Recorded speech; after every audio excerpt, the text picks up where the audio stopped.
welcome back to my channel. Guess what? I am traveling again. I am currently in Bristol in the UK. It's about 2.5 hours outside of London. I've never been to Bristol before, so I'm staying in this area for the next 3 days and nights, and I'm really excited to explore. So in this video, we are going to explore the city of Bristol, and we're also going to get out and about around to maybe do a day trip to the Cotswolds, as well as going along the coast in Bristol to see some of the beautiful, charming, and quaint towns. So this is not just a city break kind of video. This will be a little mix of how to spend a few days in the Bristol area. So if that sounds good, let's go get exploring.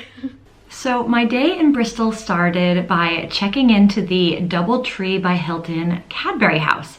If you missed my hotel review video, you can find it here on my channel. I'll also link it down below in the description box. After a good check-in, it was time to hit the road to Bristol. Some very gorgeous back roads that we drove through on the way into the city. And the idea is that we would find some parking, do a little stroll around Bristol, and then eventually head to dinner. And I had actually never been to Bristol before. It was very much on my travel wish list, and I found it to be a very charming city. There's a lot of water there and boats, a really interesting mix of kind of old and historic as well as new and modern. And from what I had heard, Bristol has a really fantastic restaurant scene. So we strolled our way over to a gastropub called the Ostrich for a pre-dinner gin and tonic. And this is I'd say, quintessential, charming British pub. The gin and tonic was exactly as one would expect it to be, very good. I just love it when they come in these goblet glasses. And I also appreciated that the pub really stays true to its name as the Ostrich, with lots of ostrich themed decor. So we didn't eat here though. We actually went next door to Paco Tapas, which is actually Michelin starred tapas in Bristol. Yes, you heard that correctly, Michelin starred tapas. And I started with an apricot spritz, so not an Aperol, an apricot spritz, which was both refreshing and delicious. And pretty soon some food came to us in the form of jamon croquetas and the most flavorful grilled bread.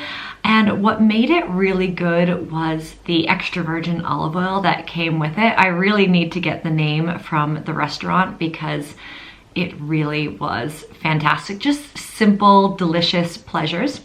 After that, it was time for a tortilla española, and seriously, I think this is the best one that I've ever had. It was so outstandingly good.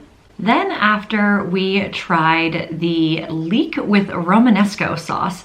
Now, this was something we weren't sure about, but our server had told us that it is really outstanding. So we figured, why not? Let's give it a try. And it was really good, but I would never think to order a grilled, like char-grilled leek. I know I like Romanesco sauce, but very good. Then after, we tried something else we had never tried, which was a ray wing. So it is seafood, and it was actually also very good. But again, just not something I'd ever tried, which is really nice about this restaurant, where they take things that maybe you've never experienced and they cook them in such an accessible way. Now after came something I had tried many times, but not quite this way. We had a sinfully good patatas bravas, and it almost looked like it was in the crinkle cut shape of French fries. And then last but certainly not least, we had the lamb rump, which was outstanding. So all in all, I would highly recommend Paco Tapas if you are in Bristol. So the next morning, we went off in search of brunch. The only problem was that we were here between the Christmas and New Year's period, and so many places were closed. We were trying to use Google Maps with some places we had flagged that looked of interest, and we kept just getting shut down time and time again. So I don't know what it is with Google Maps, but they definitely need to make their holiday hours much more accurate.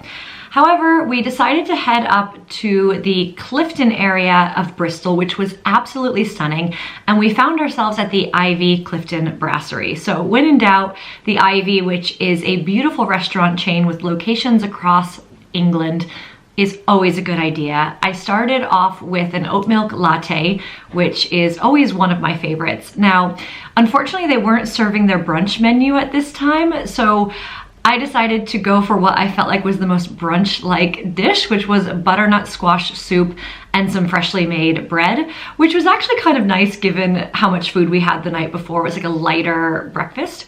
And then after that, we enjoyed a stroll around the Clifton area of Bristol.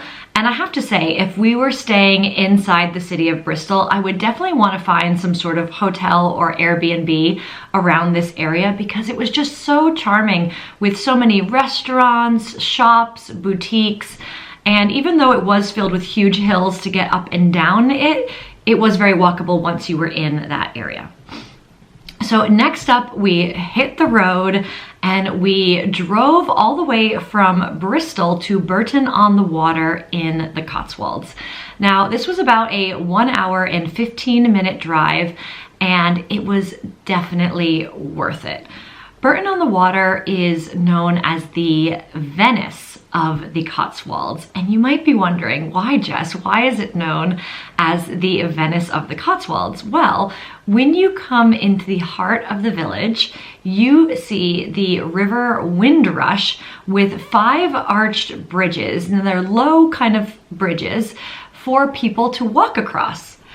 Some of the bridges date back to 1654, while others were built as recently as 1953. Just beware because there are no guardrails on these bridges. And to be honest, I was walking around just wondering, how many people do you think fall into the water annually off of the bridges? Especially if you've got like young children. It does worry me a bit, but you know, here we are. So when you come to Bourton-On-The-Water, make sure to spend some time strolling around. It's not huge in kind of the historical center, but there are a lot of restaurants, cafes, tea rooms, and lots of charming shops. We decided to stop for a coffee and we just had a lovely stroll. However, if you do have time, there's also a model village, the Cotswolds Motoring Museum, plus Birdland Park and Gardens, among many other popular tourist attractions to visit. So definitely means I just need to come back. Now, after our lovely coffee and a long walk along Bourton-On-The-Water, we decided to make another stop in Cheltenham on the way home. Now, Cheltenham is such a charming town. I definitely want to come back here because I realize there are trains that go direct from London to Cheltenham. So I think I see a weekend getaway in my future here. And because we didn't end up having lunch in Bourton-On-The-Water, I don't know, for some reason we weren't super hungry then, which we should have just had lunch there, but we decided we would stop in Cheltenham for an afternoon tea. And after a quick Google search, I discovered the Regency tea rooms, and we ended up doing the cream tea option, which was £7.95, and it included scones, clotted cream, jam, and of course tea. So it was very good value for the money. There are 2 floors. I think because we didn't have a booking, they put us on the ground floor where I think maybe it's more vibey upstairs, but it was really lovely and affordable.